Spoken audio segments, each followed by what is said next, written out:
I knocked on the door with one hand, the other wrapped around my son's fingers, my daughter tucked close to my leg. Frost clung to the window panes. We were 10 minutes early. I'd always been the early one. Movement behind the curtains. A shadow paused. Then a face. Natalie. My wife's sister peeked through the side window. Her mouth curled like she'd smelled something rotten. She unlatched the door just enough to wedge her head out. "Today's not a good day," she said. "Not for your kind of energy." Then the door clicked shut. Laughter spilled through the windows. Familiar. My wife's laugh, high and wild. Another voice, Jason's, her high school sweetheart. Still had that same smug edge. I looked down. My daughter's brow furrowed. My son glanced up at me, confused. I smiled. "Let's go get pancakes." People think betrayal is loud. A screaming match. A slap. A door slammed. It's not. It's quiet. It's a birthday text left unanswered. It's her phone flipped face down when I walk in. It's the way she said, "You always bring the mood down," 2 Christmases ago. Maya and I met in college. Her laugh used to be mine. Her eyes used to mean home. We were a team. Late-night ramen, 2 jobs each, 1 dream. Then came the promotions. Then came the money. Then came silence. She said I got boring. I said she got cruel.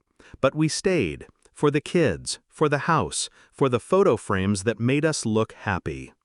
Jason came back into her life last spring. A reunion, she called it. I knew the name before I saw the texts. She smiled at her phone more in a week than she had at me in months. The day I knew for sure was rainy. She left her laptop open. She never did that. I wasn't snooping. I was looking for a delivery receipt. Then I saw the message. "He doesn't see you like I do. He never did." That was Jason. And Maya replied with a heart. "I didn't break anything. I didn't confront her. That's not how you win. I just closed the laptop, picked up the kids, made dinner. She never knew I knew." That night, I watched her sleep. She looked peaceful, like she'd already buried me in her mind. So I started digging her grave in return. 3 months. That's how long I planned. First, documentation. I downloaded every message, every photo, every deleted file. She used the same password for everything. Second, the finances. Joint accounts became single. I moved what was mine into a trust, untouchable. I let her keep spending. Guilt is expensive, and she had plenty. Third, the lawyer. Quietly brilliant man. He was calm, efficient, and ruthless. Said the evidence made the custody case a slam dunk. I wanted full custody, not to punish her, just to protect them from a woman who valued brunch over blood. Then came the Christmas brunch invitation. She sent it a week before. Like nothing was broken. Like we were still a family. I RSVP'd yes, with a smiley face.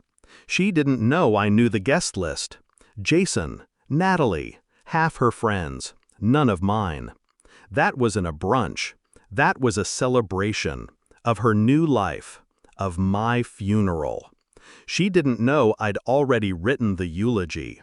When Natalie shut the door in my face, I felt nothing, just confirmation.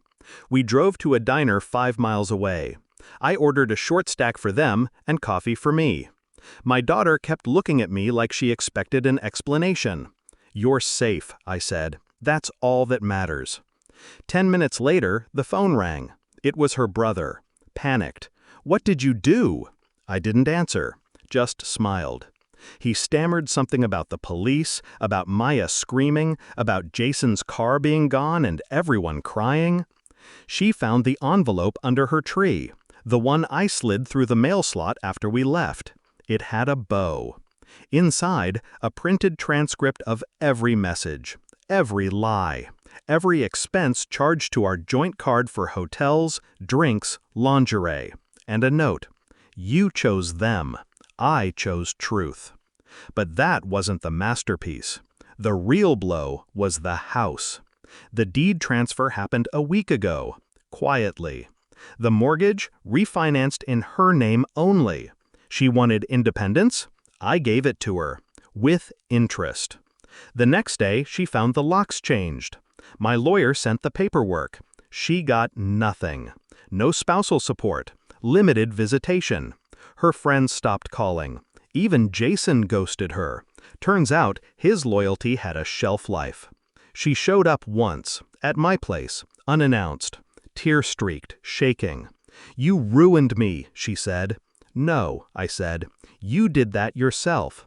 I just made sure the lights were on when you did." She reached for me. I stepped back. The kids were watching from the hallway. She left without another word. People say revenge is poison. Maybe. But sometimes it's medicine.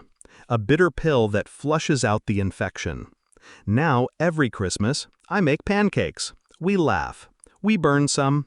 We eat on the floor like we used to in college. And sometimes, I hear her laugh in my head. But it's quieter now. Almost gone.